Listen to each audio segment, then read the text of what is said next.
네, 잘 오셨습니다. 은혜 많이 받으시기 바랍니다. 자, 오늘은 사도행전 4장 36절에서 5장 5절의 말씀을 함께 읽었고요. 좋은 교회와 성도라는 제목의 말씀을 함께 나누도록 하겠습니다. 우리가 성경을 읽고 성경을 해석할 때, 그 방법론을 배울 때 가장 먼저 배우는 것 가운데 하나가 묘사와 처방을 구분하여 보는 그것들을 처음으로 배웁니다. 묘사라고 하는 것은 성경에 그때 이런 일이 있었다라고 기록해 놓은 말씀을 말하고, 영어로는 description이라고 말합니다. 처방은 이렇게 해라라고 하는 prescription을 말하는데요. 이 묘사와 처방을 잘 구분해서 이해하는 것이 중요합니다. 그래야지 성경을 정확하게 해석할 수 있고, 만약에 이 말씀이 의미하는 바 묘사인가 처방인가를 잘못 구분하게 되면 잘못된 신앙생활할 가능성이 얼마든지 있기 때문에 그래요. 예를 들면 이런 것입니다. 이스라엘 백성들이 과거에 여리고성을 함락하기 바로 직전에 정탐꾼 2명을 여리고성에 보낸 적이 있었거든요. 그런데 여리고성에 들어가자마자 발각이 됐습니다. 이들을 숨겨두었던 사람이 그 유명한 기생 라합이었어요. 사람들이 와서 정탐꾼을 끌어내라 라고 이야기할 때 라합이 이들을 숨겨놓고 여리고 사람들에게 말하기를, 그들이 온 것은 맞긴 맞는데 날이 저물 때 떠나서 어디로 간지 우리는 알지 못합니다 라고 거짓말을 해서 그들을 구하는 그런 장면의 말씀이 있습니다. 이건 묘사입니다. 그때 라합이 그와 같이 행동을 했다라고 하는 것이 성경에 기록되어져 있는 말씀인데, 이것을 묘사가 아닌 처방으로 해석하면 어떻게 신앙생활에 적용을 하게 되느냐?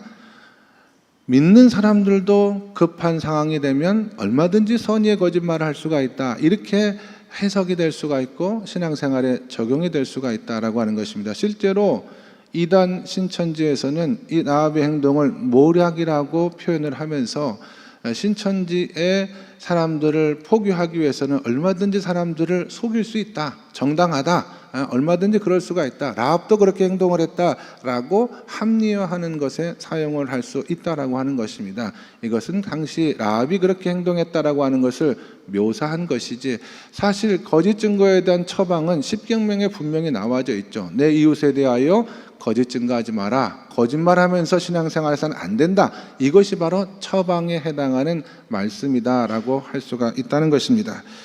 우리가 함께 읽고 있는 초대교회, 특별히 예루살렘 교회는 여러분 아시다시피 성도들이 자신들의 필요를 따라서 내 것과 내 것을 주장하지 아니하고 유무상통한 교회로 알려져 있는 그런 교회입니다.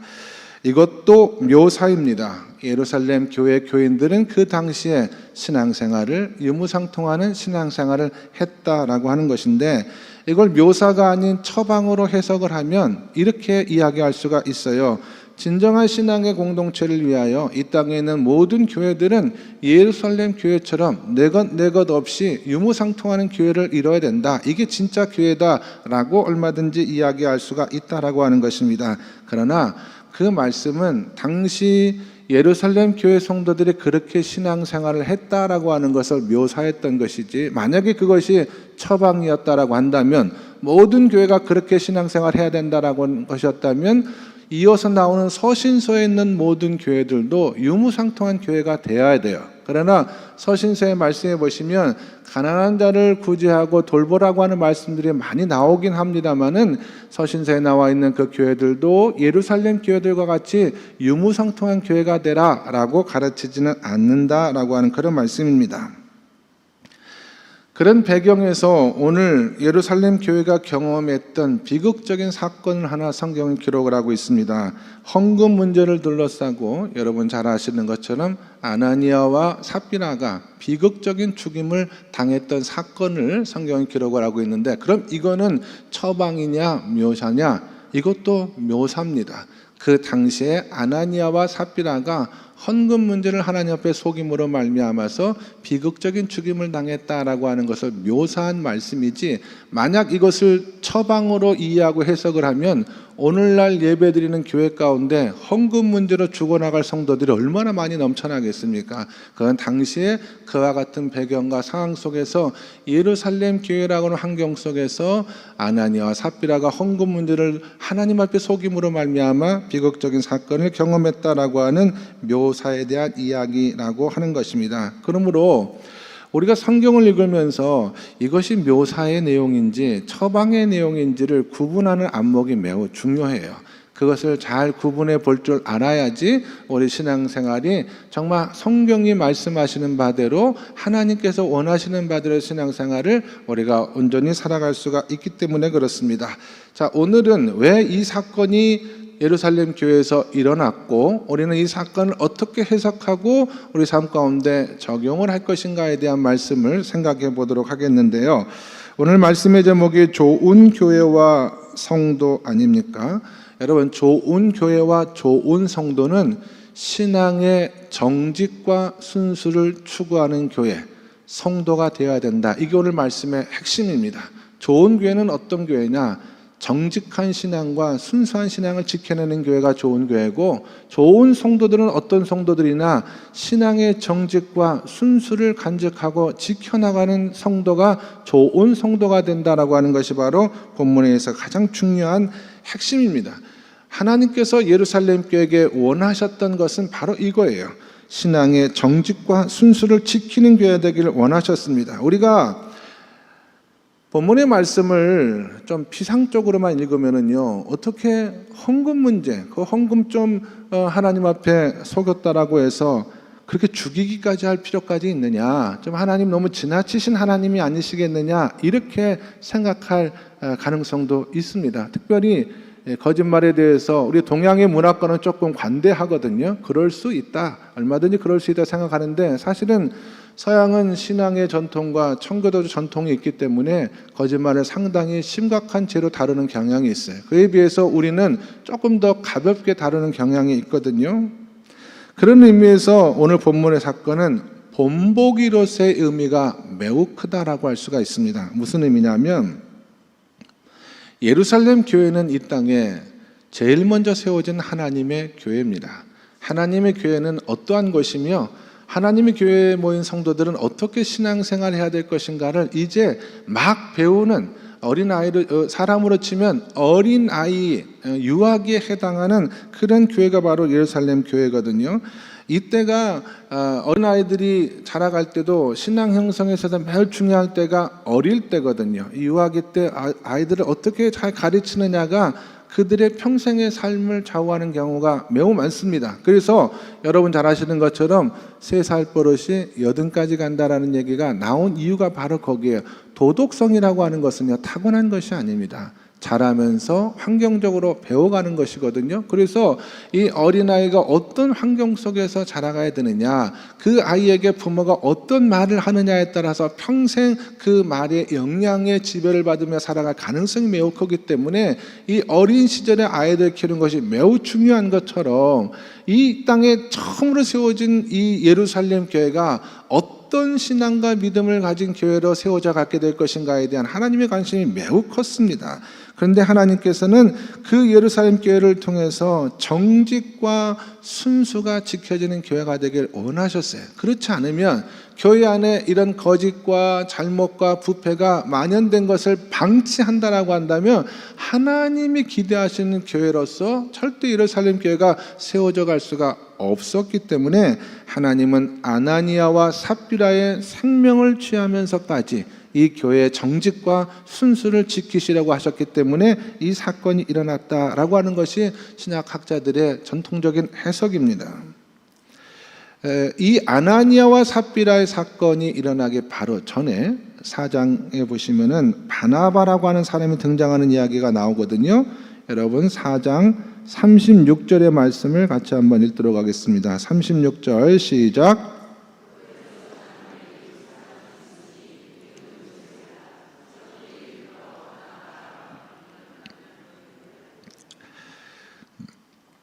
여러분, 초대교회에 있어서 바나바라고 하는 사람은 거의 사도의 복음과는 아주 큰 사람이었습니다. 이 사람의 출신이 구브로라고 성경에 기록이 되어져 있죠. 지중해에 있는 키프로스 지역 출신입니다. 유대인인데 본토 유대인이 아니라 해외 교포였어요. 키프로스 출신의 그런 유대인이었다라고 하는 것을 알 수가 있습니다. 레이족 사람이라고 되어 있는 걸 보면 레이 지파의 후손이에요. 굉장히 좋은 지파의 사람입니다.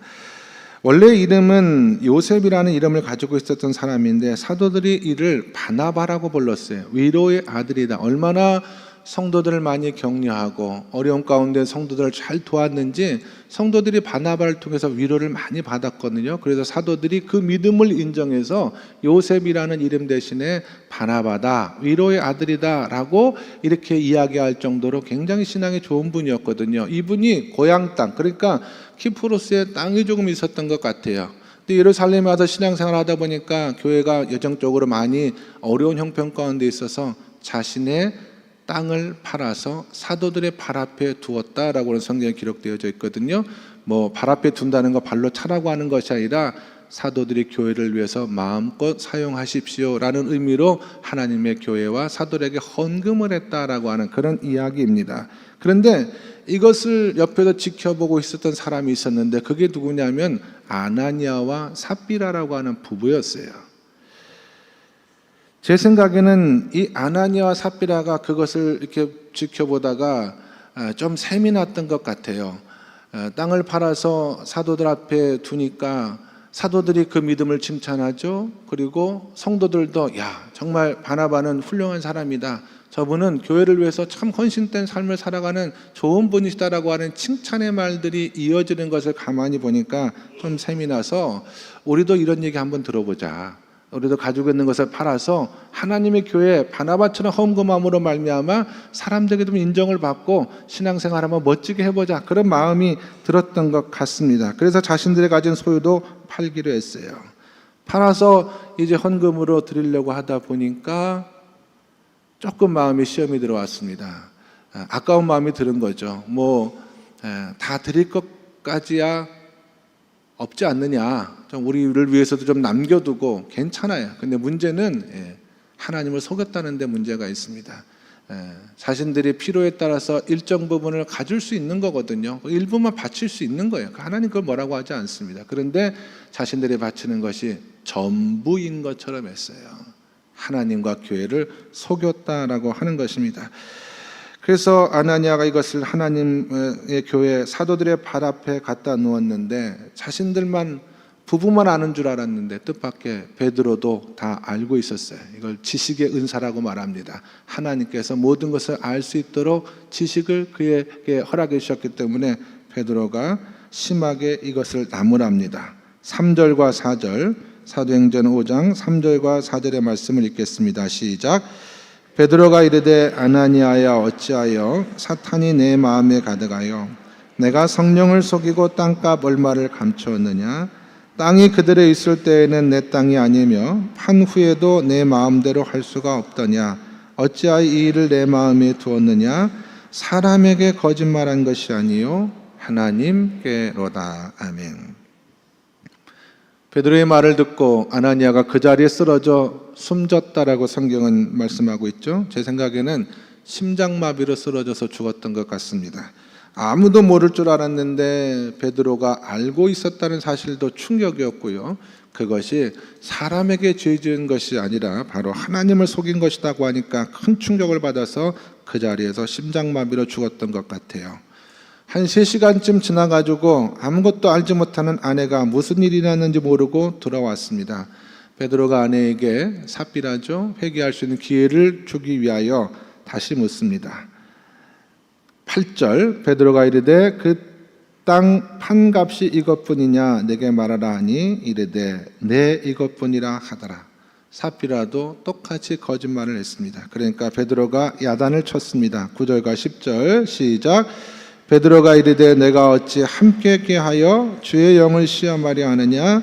보라, 내 남편을 장사하고 오는 사람들의 발이 문 앞에 이르렀으니 또 너를 메어 내 가리라 하니 곧 그가 베드로의 발 앞에 엎드러져 혼이 떠나는지라. 아멘. 하나님께서 왜 이렇게 과격한 방법을 사용하셨을까? 그 이유는 지금 예루살렘 교회는 신앙의 정직과 순수가 유지되어야 되는 교회인데 이 사람들이 그것을 깨고 있기 때문에 그렇습니다, 여러분.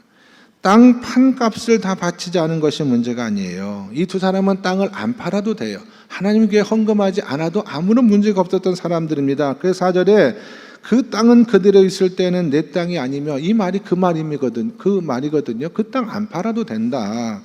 또 판 다음에도 반은 우리가 써야겠어요. 반만 하나님께 바치겠습니다. 얼마든지 그럴 수 있다라고 하는 거예요. 그걸 왜 다 안 바쳤느냐? 하나님 그렇게 말씀하지 않는다 이 말입니다. 그래서 4절 후반에도 보시면 판 후에도 내 마음대로 할 수가 없더냐, 그랬던 이유가 바로 그거예요. 그러니까 지금 땅을 팔았느냐 안 팔았느냐, 다 바쳤느냐 반만 바쳤느냐, 이게 문제가 아니라 다 바치지 않았음에도 불구하고 하나님 앞에 다 바쳤다고 거짓말했던 이 위선과 이중성을 지금 베드로가 문제시하고 있다라고 하는 것입니다. 하나님이 싫어하는 것이 바로 이거거든요.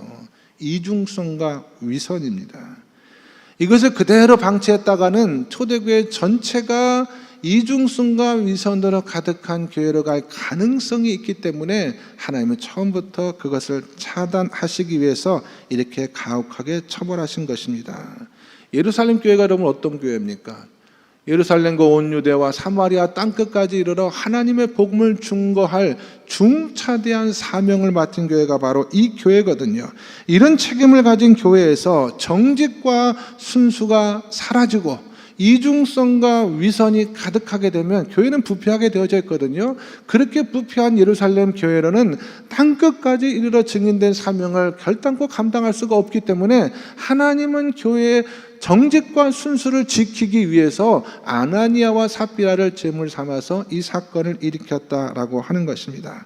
좀 심하게 보일지 모르겠습니다만 하나님에게는 굉장히 중요한 이유요 문제였다라고 하는 것입니다. 그 하나님이 원하시는 것이 무엇이냐? 하나님을 향한 경외입니다. 경외. 교회에 대한 경외. 교회를 함부로 하면 안 되겠구나. 하나님을 함부로 이야기하고 내 마음대로 하나님의 뜻을 대신하며 신앙생활은 안 되겠구나라고 하는 것을 사람들이 깨닫게 하는 것이 매우 중요했기 때문에 이 결과 11절의 말씀에 보시면 온 교회와 이 일을 듣는 사람들이 다 크게 두려워했다라고 성경은 기록을 하고 있어요. 그렇게 하면 안 되겠구나. 여러분 구약에도 비슷한 사건이 등장을 합니다. 레위기 말씀에 보시면 이스라엘 백성들이 이제 애굽 땅에서 나와 가나안을 향해 나아가는 여정 가운데 홍해바다를 건너고 이제 광야 생활을 지나가는 초반기 때쯤에 하나님께서 모세에게 성막을 지으라고 명령을 하셨어요.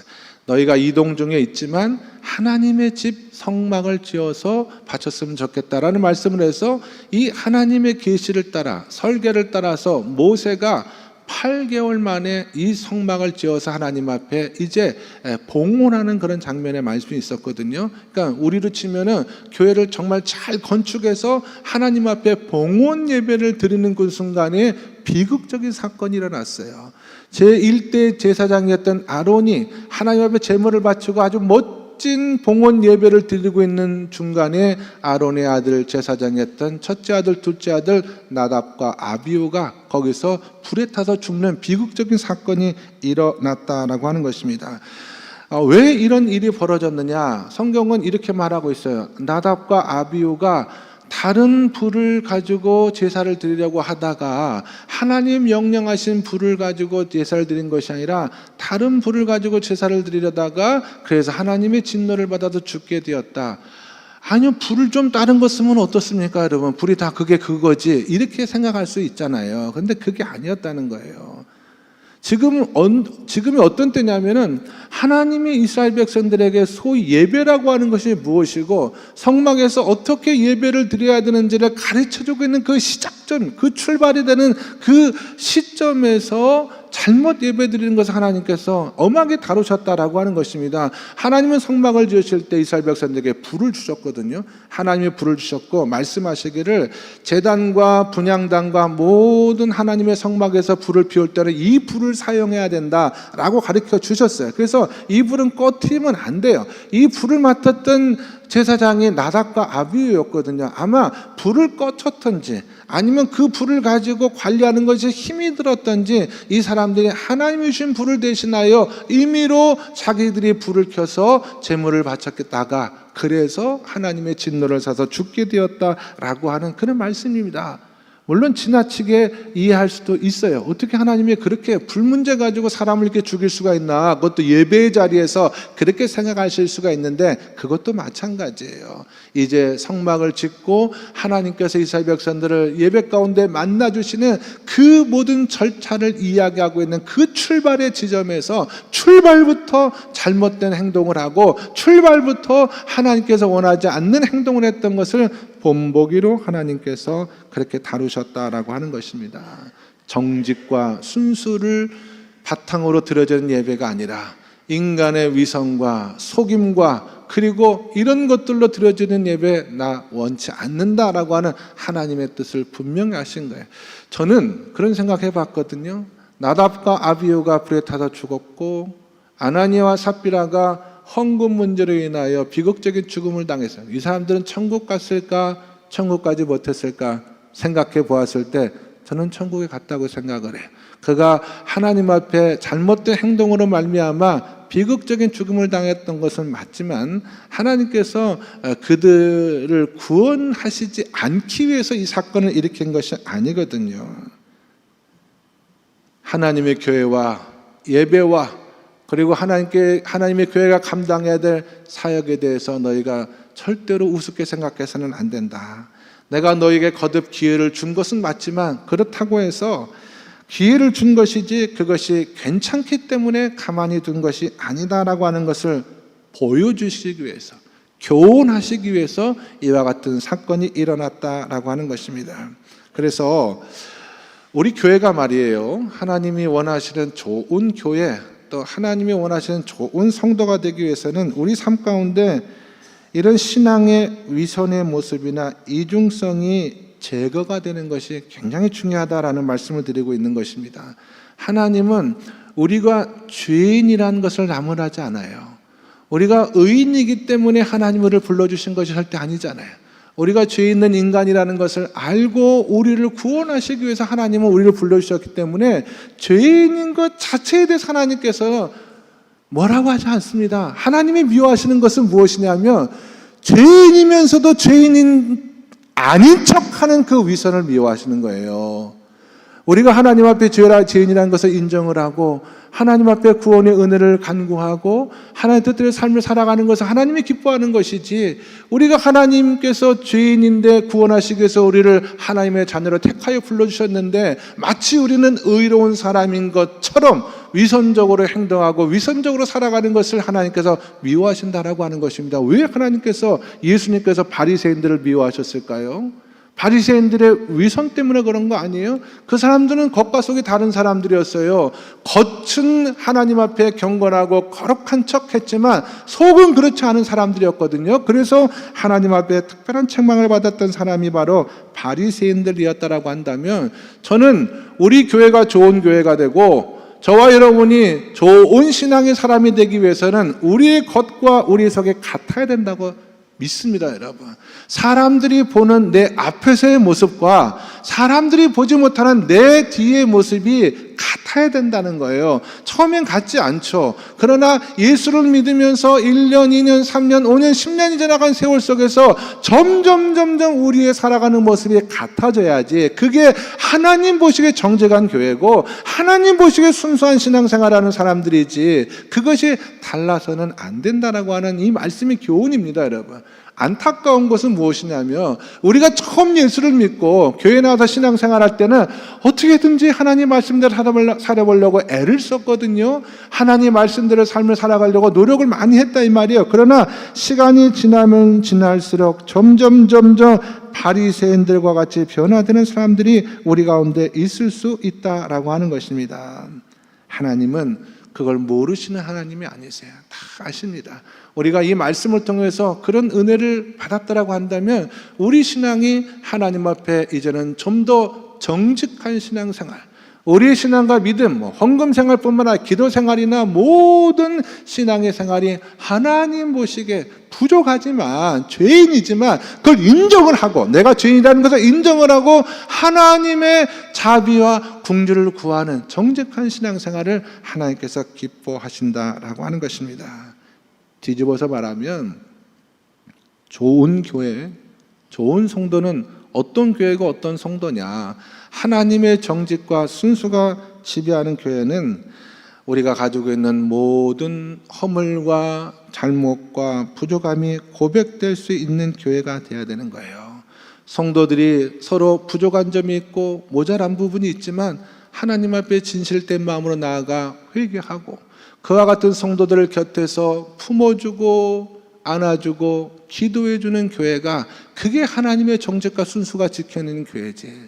자신도 똑같은 죄인임에도 불구하고 조그마한 의가 단보다 낫다고 해서 하나님 앞에 죄를 고백하고 회개하는 성도들을 바라보면서 판단하고 정죄하고, 그것은 하나님이 기대하는 교회가 아니다라고 하는 거예요. 하나님이 기뻐하시는 성도의 모습이 절대 아니라고 하는 거예요. 여러분, 세상에는 그런 사람들이 넘쳐납니다. 가만히 세상에 있기만 해도 내가 말하고 행동하는 것에서 이렇다 저렇다 지적하고 말하는 세상에 얼마든지 있거든요. 근데 왜 교회까지 나와가지고 그러냐 말이에요. 왜 교회까지 나와서 세상 사람들과 똑같이 판단하고 정죄하고, 그래서 하나님 앞에 순수하게 정직하게 신앙생활하는 사람들의 마음을 아프게 하고 말이죠. 그건 하나님이 기뻐하시는 교회의 모습이 아니다라고 하는 것입니다. 오늘 이 사건을 통해서 하나님께서 교회에게 말씀하시는 바는 분명한 거예요. 하나님 앞에 위선적으로 행동하지 말고, 이중적인 기준을 가지고 신앙생활하지 말고,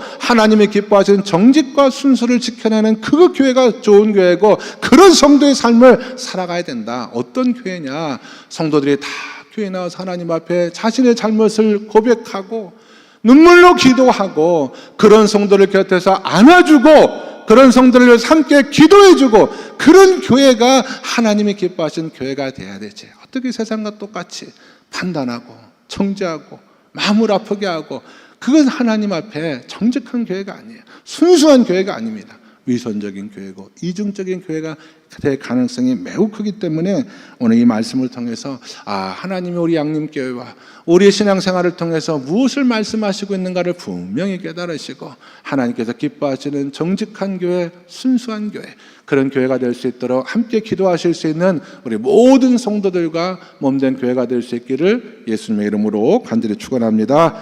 기도하시겠습니다. 하나님, 이 땅에 세워진 최초의 교회를 통해서 좋은 교회와 성도가 무엇인가를 말씀을 통해서 깨닫게 도와주시니 감사합니다. 하나님의 정직과 순수가 지켜지는 교회가 좋은 교회고, 성도들 자신의 약함과 부족함 하나님 앞에 눈물로 고백하고 기도하며, 또 그들을 마음속에 품고 격려하고 위로하는 가운데 하나님의 형상을 회복해 나가는 교회가 성도가 될 수 있도록 다짐하는 저희 모두가 다 될 수 있도록 인도하여 주시옵소서. 예루살렘 교회 위선과 거짓이 틈타지 못하도록 하나님께서 엄청난 사건을 일으켰던 것처럼 우리 양림교회도 거짓과 위선이 틈타지 않게 도와주시고, 하나님의 정직과 순수가 아름답게 지켜줄 수 있는 교회가 될 수 있도록, 성도가 될 수 있도록 하나님 은총을 베풀어 주시옵소서. 예수 그리스도 이름 받들어 기도드리옵나이다. 아멘.